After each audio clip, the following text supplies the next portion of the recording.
Este es un vídeo de introducción a OSL, Open Shading Language, donde puedes aprender los conceptos esenciales de esta forma de trabajar y de crear texturas y materiales dentro de 3ds Studio Max. Más concretamente nos enfocaremos en descubrir los nodos esenciales de este flujo de trabajo. Crearemos con ellos un ejemplo como el que estás viendo ahora en pantalla, que sirve para distribuir texturas de forma aleatoria y rotarlas y transformarlas de forma aleatoria en las coordenadas de textura, y también veremos un ejemplo práctico donde aprenderemos a crear el relieve de un vidrio o de cualquier otro elemento utilizando operaciones matemáticas. Si te interesa introducirte en el mundo de OSL dentro de 3ds Studio Max, este vídeo te puede resultar interesante. Como este es un vídeo de introducción a OSL, creo que puede ser útil que tengamos una pequeña descripción de los conceptos básicos de las variables esenciales dentro de OSL. Lo primero que podemos encontrar en el editor de materiales es una categoría que se llama OSL. Aquí podemos encontrar en distintos submenús diferentes tipos de operaciones. Vamos a comenzar por lo más básico, que es Values. En Values podemos encontrar las distintas variables, los distintos valores que podemos usar dentro de OSL. El más básico de todos, con el que ya estamos familiarizados, queramos o no, si hemos usado alguna vez un editor de materiales, ya hemos trabajado con este tipo de valores, sería la idea de float. Float es básicamente una fracción o un valor con decimales. Por ejemplo, el float que va de 0 a 1 lo hemos usado infinitas veces para describir tonalidades de grises dentro de un material, o el alfa de un material, el roughness de un material, etc. Luego este es un valor que cuando trabajamos con, por ejemplo, un material de V-Ray, pues aquí tenemos todo lleno de floats. Es, por lo tanto, un número con decimales. Luego tenemos integer, que serían números enteros, pues 0, 1, 2, 3, 4, 5, sin decimales, que puede ser útil para otros contextos específicos, por ejemplo, para definir diferentes índices o para definir, por ejemplo, porcentajes de forma más precisa. Cuando necesitemos algo que no tenga fracciones, algo que no tenga decimales, usaremos valores enteros, integer. Si cogemos, por ejemplo, 3 floats y los usamos para definir la cantidad de rojo, la cantidad de verde y la cantidad de azul, tenemos un color. Luego la otra variable que nos aparece aquí es el color, que nosotros simplemente seleccionamos gráficamente, pero que en realidad son 3 floats: el verde, o sea, el rojo, el verde y el azul. De hecho, podríamos coger 3 floats, por ejemplo, 1, 2 y 3, y con un nodo que se llama components podríamos sumarlos, por ejemplo, decirle que este sea el rojo, 100% de rojo, 100% de verde, 100% de azul. La suma de 100% de todos los canales es blanco, pero si, por ejemplo, ahora en este float pongo 0,5 de verde, empezamos a tener otro tono. Y si ponemos aquí 0,1 de rojo, pues empezamos a tener otro tono. Luego, este valor de color son 3 floats que nos permiten definir 3 cosas diferentes, que al final es un color. Algo parecido a esto lo encontramos dentro de vector. La diferencia es que normalmente usamos la idea de vector para definir las coordenadas y la magnitud de un vector en 3 dimensiones. Luego aquí tendríamos X, Y y Z. Y con esto podemos definir con precisión la orientación y la magnitud de un vector en un espacio tridimensional.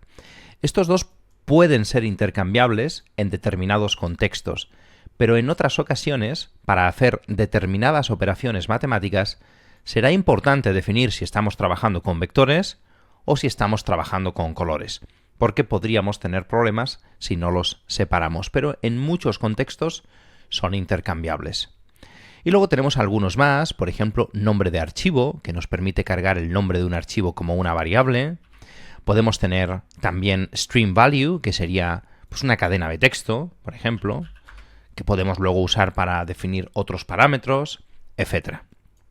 Pero los más importantes son estos 3, o estos 4 si queréis: float, integer, color y vector. Con esto vamos a poder hacer prácticamente todas las cosas que necesitamos hacer. Obviamente, luego, por ejemplo, dentro de vectores encontraremos un vector específico que son las normales, que también dentro de OSL podría ser interesante diferenciar. Pero de momento, con que tengamos claras estas diferencias, es suficiente. Una vez que entendemos los distintos tipos de valores que podemos encontrar dentro de OSL, el siguiente paso sería cómo manipulamos estos valores, cómo los mezclamos, los sumamos, los multiplicamos, etc. Para eso vamos a utilizar operaciones matemáticas. Por ejemplo, yo puedo coger un valor de float, yo que sé, 1,37, imaginaros. Puedo coger otro valor de float, por ejemplo, 0,25, y hacer operaciones matemáticas con estos valores.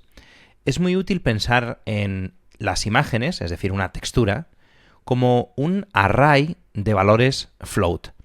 En una textura, cada píxel tiene un float si es en blanco y negro y 3 floats si es en color. Por ejemplo, el píxel de arriba a la izquierda de mi textura tendrá un float para el rojo, un float para el verde y un float para el azul.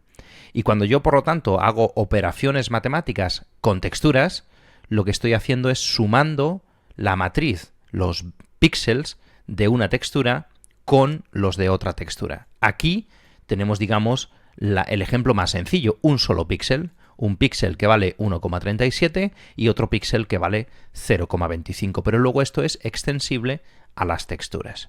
Por ejemplo, vámonos a la categoría de matFloat, porque vamos a hacer operaciones con float. Tenemos un montón de operadores, que la mayoría de ellos son muy sencillos. Tenemos las ecuaciones trigonométricas más simples, arcoseno, arcotangente, seno, coseno, etc. Son muy útiles para hacer todo tipo de cálculos. Pues no sé, para calcular quizás un ángulo, un valor de un cateto en un triángulo, pero también para, por ejemplo, hacer algo cíclico, ¿no? Con seno y coseno podemos crear a partir de un degradado una onda y esa onda la podemos repetir varias veces. O podemos tener un degradado circular y crear una onda como si fuera una gota de agua impactando sobre un lago, etcétera, etcétera. Pero las que vamos a ver ahora nosotros son las más sencillas. Por ejemplo, multiplicación. Si multiplico A por B, obtengo un nuevo resultado. En este caso será el resultado de multiplicar 1,37 por 0,25. Como es difícil de ver en un lenguaje gráfico lo que está ocurriendo, porque al final este valor de gris es el resultado de la multiplicación. Pero si queremos echar un vistazo al resultado numérico, podemos venirnos aquí a Texture y en Digits encontramos una textura que nos permite precisamente esto. Le voy a poner blanco sobre negro y le voy a poner dos valores y 4 decimales, ¿no? Así vamos a poder ver bien este resultado.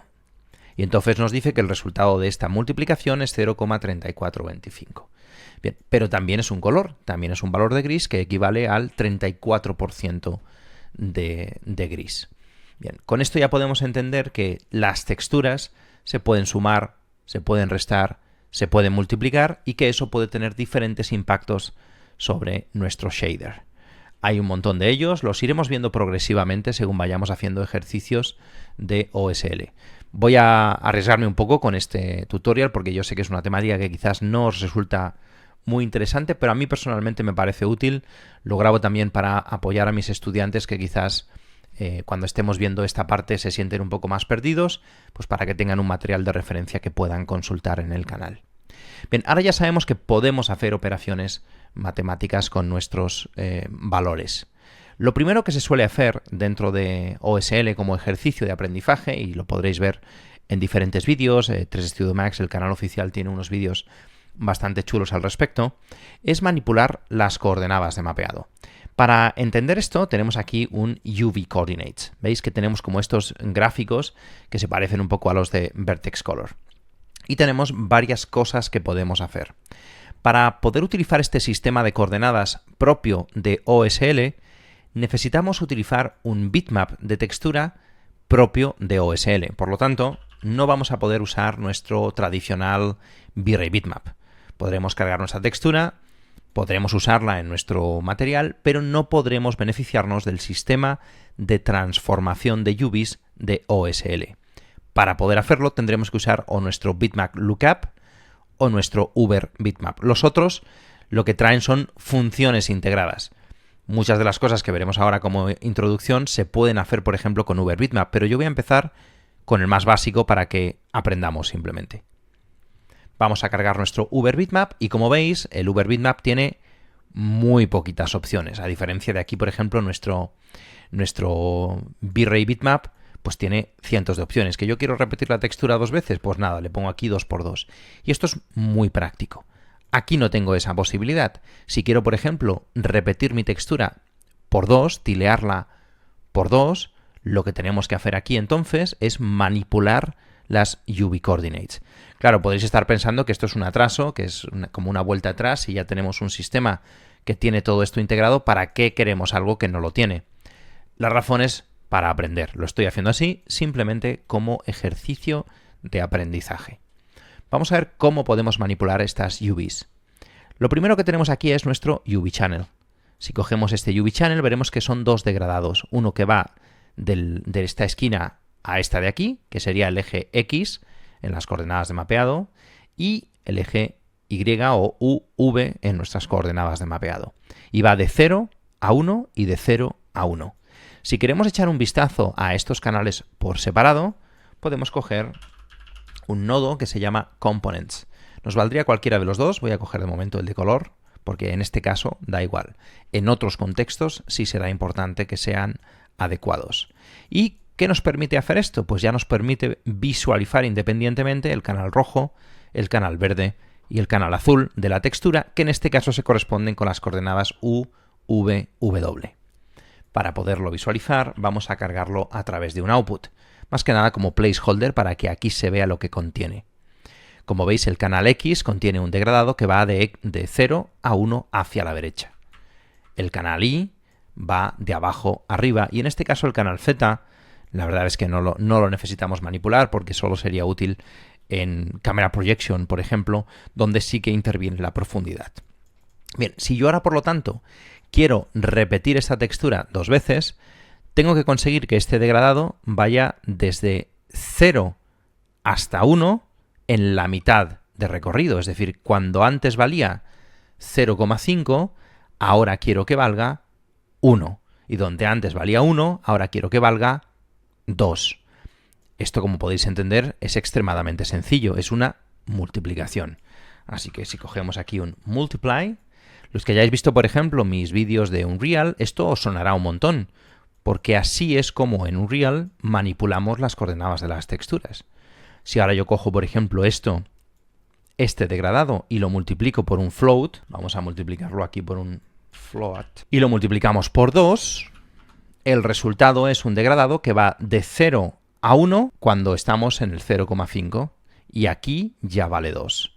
Por lo tanto, si repito esta operación para, por ejemplo, el canal X y el canal Y, lo multiplico los dos por 2 y ahora reconstruyo con unas nuevas componentes las UVs y digo, este es el canal rojo, este es el canal verde y este es el canal azul. ¿Veis? Tenemos unas nuevas coordenadas de mapeado. Y si lo conectamos aquí en las UV coordinates, a efectos prácticos hemos multiplicado el tileado por 2. Repito, sé que esto no os hará ningún sentido porque es como una vuelta atrás, pero esta vuelta atrás nos permite ganar control. Ahora podemos intervenir aquí. Por ejemplo, si quisiéramos ahora hacer un offset de textura, ¿qué tendríamos que hacer con estas texturas? Tendríamos que desplazar los degradados. Por ejemplo, este degradado lo tendría que desplazar a izquierda o a derecha. Y eso sería añadir información, es decir, una suma. Por ejemplo, podemos venir aquí, podemos añadir un add y le podemos dar aquí y aquí. Y vamos a añadirle pues un valor de float que sea, por ejemplo, 0,25. Es decir, donde antes teníamos la textura en 0, la hemos movido a la derecha 0,25. Y como veis, con esto hemos desplazado nuestra textura hacia la derecha. Voy a irlo moviendo aquí, yo que sé, 0,5. Se mueve un poquito más a la derecha, 0,1, etc. Y podemos nuevamente hacer lo mismo para el eje Y. Y ahora tenemos una textura sobre la que tenemos control individual. Podemos desplazarla 0,15 hacia arriba, por ejemplo, Vamos a ponerle 0,2. Aquí me falta conectar esto, ¿no? Sí, vamos a verlo aquí. Podemos moverla hacia arriba o hacia abajo o de izquierda a derecha. Pero tener este control, por ejemplo, ya nos abre aquí un grado de manipulación muy importante. Porque, oye, ¿qué pasa si en lugar de añadirlo con una constante, lo añado, por ejemplo, con un noise? Vamos a venir aquí y vamos a coger un mapa de ruido, un noise. Y este noise me va a permitir añadir, desplazar hacia la izquierda o hacia la derecha esta textura de forma no homogénea, no uniforme. Con esto acabamos de crear a efectos prácticos un distort. Si ahora quiero, por ejemplo, que la cantidad de distorsión sea, por ejemplo, un valor que vaya desde 0, vamos a ponerle 0, hasta un máximo de 0,25, por ejemplo, hacia la derecha, podemos hacer esto, ¿veis? Y entonces estamos distorsionando nuestra textura de izquierda a derecha. Este distort puede ser muy útil para crear, no sé, quizás el efecto de una textura que es como de vidrio, un desplazamiento como de vidrio o algo más abstracto. Luego, aunque yo sé que esto es una, digamos, una vuelta atrás, es importante como ejercicio de aprendizaje y sobre todo es importante para entender que más granularidad en el control nos permite más versatilidad a la hora de manipular nuestras texturas. Como todo esto es un quilombo y es demasiado complejo, para eso tenemos aquí un nodo que se llama UV Transform, que básicamente ya tiene integrado el tiling, el offset, la rotación, etc. Y esto es lo que nos permite introducir de forma mucho más simplificada estos valores que tenemos aquí. De manera que si yo quiero, por ejemplo, tilear mi textura, pues simplemente tengo que venir aquí y si la quiero tilear, pues vamos a meter un float de 2, por ejemplo, pues ya tileamos nuestra textura por 2, ¿veis? O la tileamos por 3. Como esto en realidad está esperando recibir en el tiling un sistema de 3 coordenadas, X, Y y Z o U, V, W en el eje de coordenadas de mapeado, si nosotros ponemos un solo float, estamos poniendo el mismo valor en los 3, pero nosotros podríamos poner un color o podríamos poner, por ejemplo, un vector value. Y entonces aquí tendríamos la posibilidad de manipular en, yo que sé, una repetición y 2 repeticiones. Y veis, hemos conseguido tilear la textura 2 veces en vertical y una sola vez en horizontal. Bien, simplemente os muestro esto para que entendáis qué cosas podemos hacer. Imaginaros ahora, por ejemplo, con esto ya podemos hacer cosas muy, muy interesantes. Imaginaros que yo quiero fragmentar esta textura en trozos individuales. Esto más o menos lo podemos hacer con nuestro randomizer de V-Ray, pero dentro del contexto de los elementos de la escena. No tanto dentro del contexto del stochastic tiling, aunque también se puede si manipulamos la escala. Pero aquí es muchísimo más sencillo. Imaginaros, por ejemplo, que yo tengo un sistema de tiles. Para crear nuestro tiles, vamos a crear un noise, por ejemplo, que es más sencillo. Vamos a crear un noise de OSL. El noise de OSL tiene aquí una particularidad. Vamos a cargarle las UVs para que esta escala sea en relación a las UVs. Y en la escala le voy a poner quizás 0,25 para que el noise se repita 4 veces en X y en Y. Le vamos a poner solo un octave, le vamos a poner cells y esto básicamente nos permite crear un conjunto de 4 tiles por 4 tiles con valores de color aleatorios. Este tipo de noise, el noise tipo cell, es muy práctico. Si lo vamos bajando, cada vez tendremos más tiles. Yo creo que con esto se está bien. ¿Esto por qué es útil? Pues fijaros, si yo ahora cojo este valor, que aquí tendrá un valor de gris, pues no sé, 0,2 o 0,7, y con esto mapeo, por ejemplo, el offset, lo que puedo empezar a conseguir son este tipo de cosas. Puedo conseguir que nuestra textura se desplace una cantidad definida por una textura mucho más compleja. Lo mismo podríamos aplicar, por ejemplo, a la rotación. Claro, la rotación es muy poquito porque va de 0 a 1 y 1 grado no es prácticamente nada, pero podríamos, por ejemplo, coger un multiply y este multiply multiplicarlo por 360, por ejemplo. Cogemos este input y ahora tenemos una rotación mucho más agresiva. Y lo mismo podemos hacer aquí también. Podemos multiplicar este valor de entrada por el offset y en lugar de ponerle 360, yo que sé, 25, por ejemplo. ¿Veis? Y esta representación gráfica que tenemos aquí son las nuevas coordenadas de mapeado de esta textura. Y si esto se lo aplicamos a nuestro material, por ejemplo, vamos a coger esto de aquí y se lo aplicamos a un material, veréis que tenemos un material que tiene como unos tiles, podría ser mármol, podría ser madera, podría ser prácticamente cualquier cosa, y lo que hemos hecho es crear un efecto de tileado. Repito, soy consciente de que esto con un Floor Generator se puede hacer perfectamente y prácticamente igual.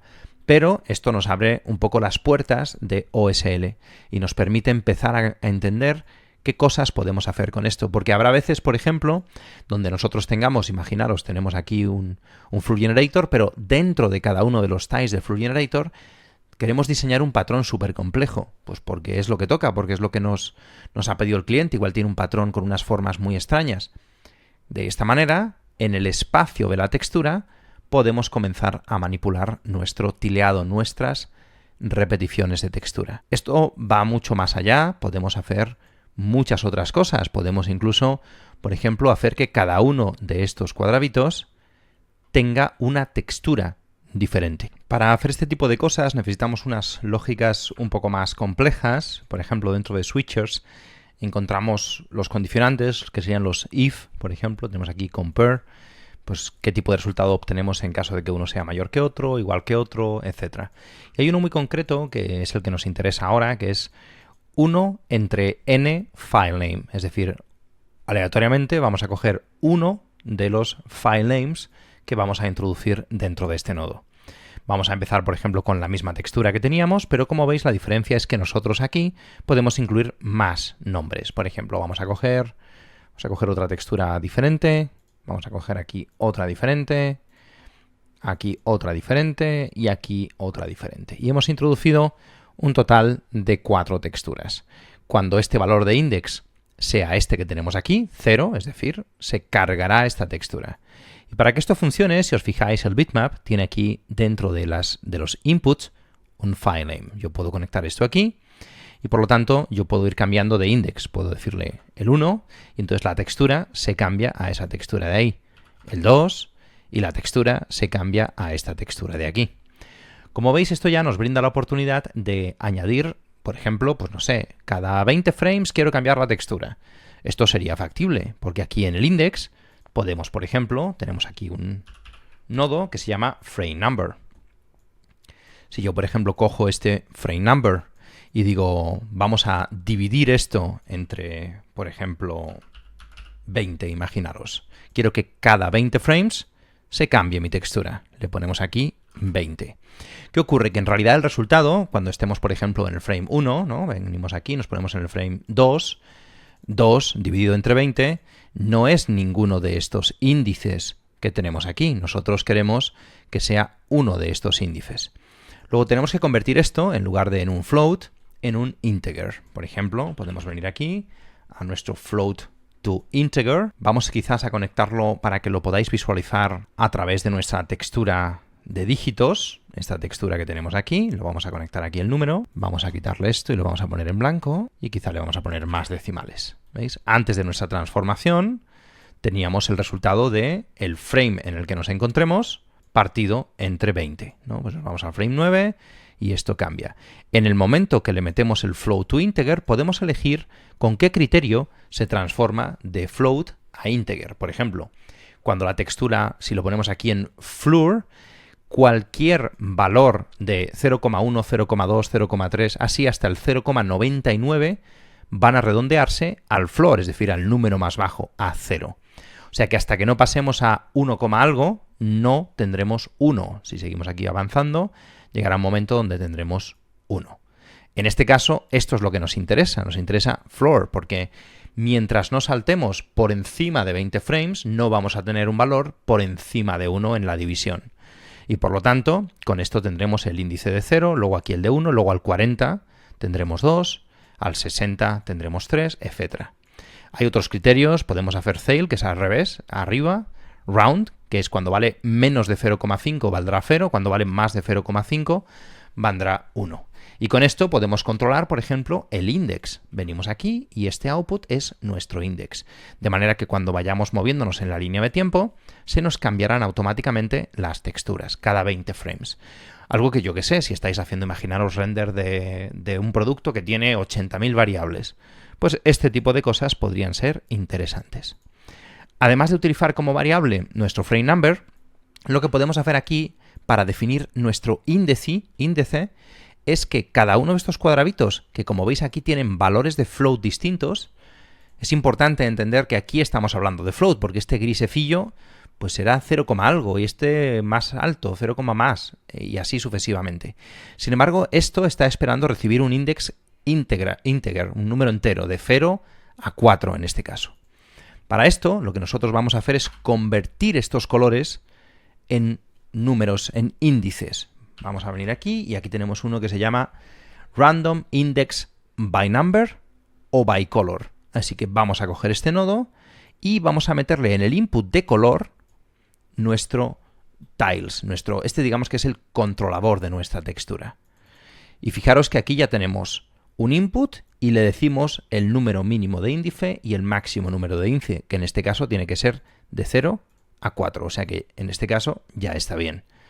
Y esto como respuesta, si se lo metemos al index, va a hacer que cada uno de estos elementos que tienen un color distinto tengan aleatoriamente, no necesariamente el más oscuro va a ser el primero y el más blanco el último, sino aleatoriamente un índice de 0 a 4. Y por supuesto, como en cualquier sistema, podemos manipular el seed para manipular nuestros tiles.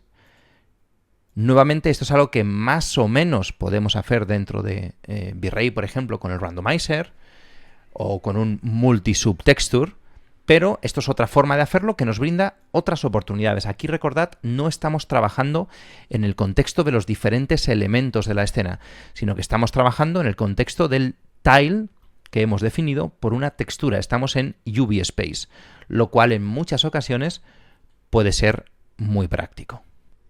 Sin embargo, no estamos restringidos a movernos dentro del espacio de la textura. Podemos extraer información de nuestra escena para controlar partes de nuestro OSL. Por ejemplo, tenemos dentro de Scene Attributes una serie de parámetros. Ya hemos visto nuestro frame number, pero tenemos otros, por ejemplo, Material ID. Igual queremos que diferentes objetos tengan diferentes IDs y se les apliquen, pues no sé, diferentes texturas o diferentes offset de textura, etc. En este caso vamos a utilizar nuestro nodeHandle. Esto lo que nos va a devolver es, por cada elemento independiente que tengamos dentro de la escena, cada objeto que tengamos dentro de la escena, nos va a devolver un número independiente para cada objeto. Esto es súper interesante porque si nosotros ahora, por ejemplo, cogemos esto y creamos un index a partir de un número, venimos aquí, cogemos un número y le decimos créame un index aleatorio de 0 a 100, por ejemplo. Si tenemos, imaginaos, 200 objetos, pues los 100 se distribuirán aleatoriamente de 0 a 100 entre esos 200 objetos.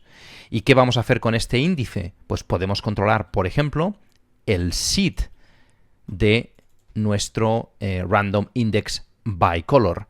¿Qué significa esto? Que dos objetos distintos, aunque tengan la misma textura, no van a tener el mismo tileado. Ahora, si lo estáis viendo, sí que tiene el mismo tileado, ¿veis? Este cuadradito de aquí tiene exactamente el mismo que este de aquí y exactamente el mismo que este de aquí.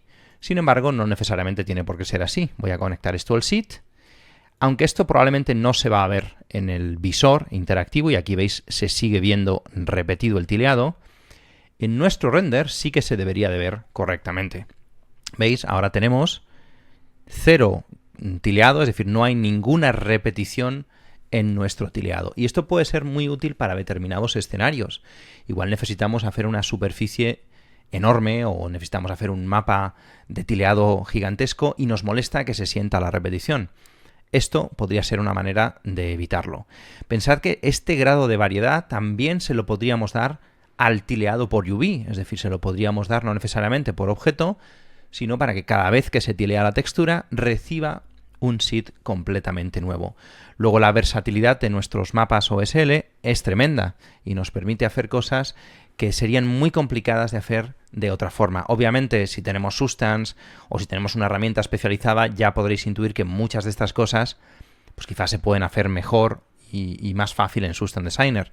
Pero también tenerlo como parte de Max y con la posibilidad de cargar múltiples texturas, de añadir aleatoriedad por objeto, por white color, etcétera, puede ser muy muy versátil y por eso me ha parecido que podría ser un vídeo interesante.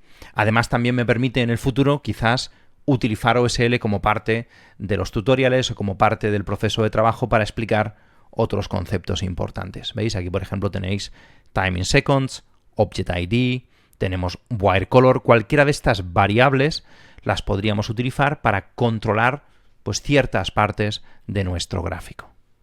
Para terminar con este vídeo de introducción voy a hacer un ejemplo práctico de cómo podríamos utilizar OSL para generar un mapa de desplazamiento o un mapa de bump para crear un vidrio con estas típicas ondulaciones que son media circunferencia.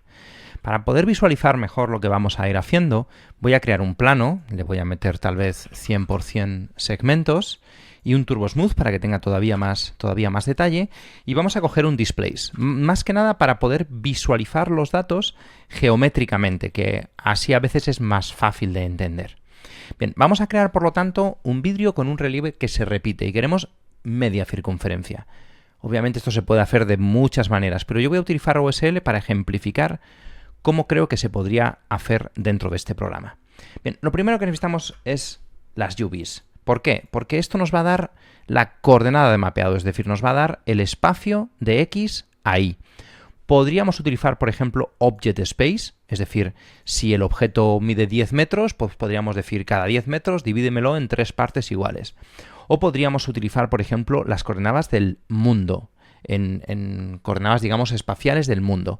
Yo voy a utilizar estas porque le voy a poner un mapeado repetitivo, tal vez de 2×2, 4×4, a todos mis cristales. De estas coordenadas voy a necesitar extraer las componentes que corresponden con el color rojo, con X, que son estas de aquí. ¿Y esto qué es? Un degradado. Lo voy a meter en un output, no es necesario, pero lo voy a meter en un output para que lo podáis ver. Este degradado, ahora lo que quiero hacer es dividirlo en segmentos independientes, todos ellos iguales. Para esto es muy útil módulo. Con módulo podemos conseguir precisamente eso. Si ponemos aquí, por ejemplo, 0,1, lo hemos dividido en 10 partes. Como no quiero tener que andar poniendo fracciones porque me resulta un poco molesto, vamos a poner aquí un divide y vamos a dividir 1 entre el valor de control que a mí me interesa, que va a ser un float. Así que vamos a venirnos aquí en values, float value, de manera que este nuevo valor, cuando yo ponga aquí 10, significa que quiero 10 pedazos. 20, quiero 20 pedazos. 30 pedazos. Vamos a poner 10 u 8 para que visualmente se vea. Y luego cuando veamos el efecto, si necesitamos 40 o 100, le ponemos lo que necesitemos. Esto nos crea un degradado que va desde 0 hasta un nuevo valor que coincide, en este caso, con este de aquí, ¿no? Con este que hemos puesto aquí, si hemos dividido entre 8, pues serían, vamos a poner 10 para que sea más fácil, sería 0,1. ¿Qué hacemos para que esto vuelvan a ser valores de 0 a 1? Porque en realidad las operaciones que vamos a hacer después se entienden mucho mejor cuando sabemos que el rango de trabajo es de 0 a 1. Pues vamos a usar un remap. Vamos a coger aquí un range remapper y le vamos a decir que los valores de entrada van de 0 a no sabemos muy bien qué. A 1 no es hasta el valor que tengamos aquí. Entonces le ponemos aquí input range end y esto automáticamente ya nos ajusta los valores independientemente de lo que yo ponga aquí. Si pongo 5, tengo 5 degradados lineales, esto es importante, de 0 a 1. Si pongo 10, 10 degradados lineales de 0 a 1. Y con esto ya tenemos la primera parte de nuestro proceso. Vamos a conectar esto como mapa de desplazamiento para que podáis ver gráficamente cómo se visualizaría esta información. Vamos a ponerle quizá 10 centímetros y aquí lo podéis ver. Es un degradado lineal que va de 0 a 1, de 0 a 1, de 0 a 1 y así todo el rato. Claro, esto a mí en realidad no es lo que me interesa. A mí me interesa que esto sea un relieve redondeado. Una primera manera en la que podríamos hacer esto es, por ejemplo, con el nodo de curva o con un propio output, ¿vale? Con los nodos de curve, aquí en float, podemos transformar este output en otra cosa. Ahora podemos darle forma a nuestro relieve.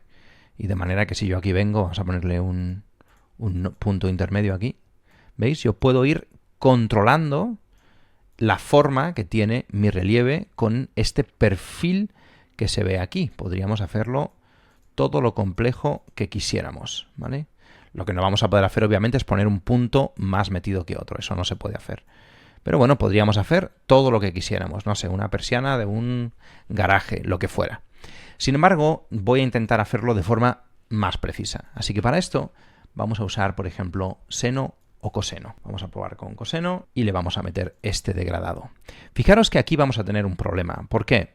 Porque cuando le metemos una función trigonométrica, aquí nos está indicando que este ángulo que nosotros estamos describiendo, él espera recibirlo en radianes.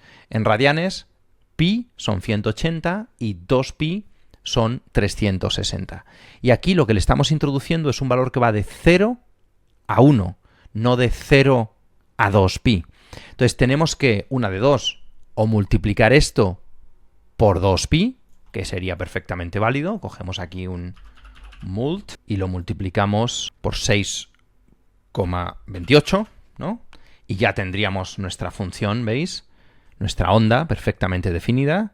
Positivos, negativos, positivos, negativos. Otra manera de hacerlo es utilizar este radianes, a ver, ¿dónde está? Este grados a radianes y multiplicarlo entonces por 360. Si lo multiplico por 360, ahora el degradado va de 0 a 360. Y si convierto a radianes, tenemos de 0 a 2pi. Como veis, la manera en la que lo hagamos es un poco indiferente. Lo que nos importa al final es lo que vamos a obtener aquí. Y como veis, obtenemos este sistema ondulado. Esto ya nos podría servir como relieve. Lo que pasa es que el relieve que yo estoy buscando solo tiene componente positiva. Es media esfera, otra media o cilindro, medio, medio. Claro, aquí tenemos valores positivos y valores negativos. Luego, para conseguir que solo tengamos los valores positivos, podemos usar un absolute, un ABS. Lo ponemos aquí, lo conectamos en nuestro desplazamiento y ya solo tenemos los valores positivos, como se puede ver perfectamente aquí. La escala, obviamente, dependerá de cuánto nosotros le pongamos aquí al desplazamiento. Pero veis, con esto ya podemos crear diferentes tipos de relieve. El que a mí me interesa en concreto es este. Lo bueno que tiene este sistema es que ahora es muy fácil de decir, oye, pues quiero 20, por ejemplo, en lugar de 10, y se me pone 20. O quiero 2, o quiero 5. Es muy, muy sencillo de manipular. Por ejemplo, si ahora cogemos esto, creamos aquí un material de V-Ray, vamos a crear un vidrio, por ejemplo, un glass, y ponemos esto en el bump, vamos a conectarlo aquí a unos elementos que tengo preparados para que veáis cómo se verían. Bueno, esto es una cosa que nos puede pasar. A veces, cuando estamos trabajando con OSL, ciertos parámetros, como el bump, por ejemplo, no reaccionan a estos valores. En el caso de V-Ray, la forma más rápida de solucionar esto es a través de un color to bump. Cogemos nuestro color to bump y transformamos este mapa de relieve y ahora ya sí que debería de funcionar. Vamos a ponerle quizá menos, que le he puesto 100 y me parece que es una barbaridad. Vamos a ponerle 20 de relieve. ¿Veis? Y aquí tenemos un vidrio que tiene un relieve que nosotros sabemos que es exactamente semicírculos, porque los hemos diseñado expresamente con ese comportamiento. Si ahora queremos, pues no sé, podemos ponerle un poco menos de glossy, por ejemplo, 0,9 o 0,85, para que no sea exactamente transparente, que se vea así como un poco más difuminado. Obviamente son vidrios, tengo 3 puestos y esto puede ser lento, tenéis que tener cuidado. Pero veis, es una forma, una aplicación práctica de cómo podríamos usar este tipo de cosas en este contexto. No solamente estamos limitados a este tipo de creación gráfica, en realidad se nos pueden ocurrir formas muy creativas de crear, no sé, cuadrados, puntas de estrella, triángulos, y que eso sea, pues no sé, el bump o una máscara de textura o cualquier otra cosa que se nos pueda ocurrir. Con esto espero que hayáis entendido qué es OSL y cuál es su funcionamiento básico. Os invito a mirar el contenido que tiene Autodesk en su canal oficial, que es bastante descriptivo, y más adelante quizás puedo hacer algunos vídeos más donde veamos usos prácticos de esta herramienta. Como siempre, espero que os haya gustado y nos vemos en la próxima.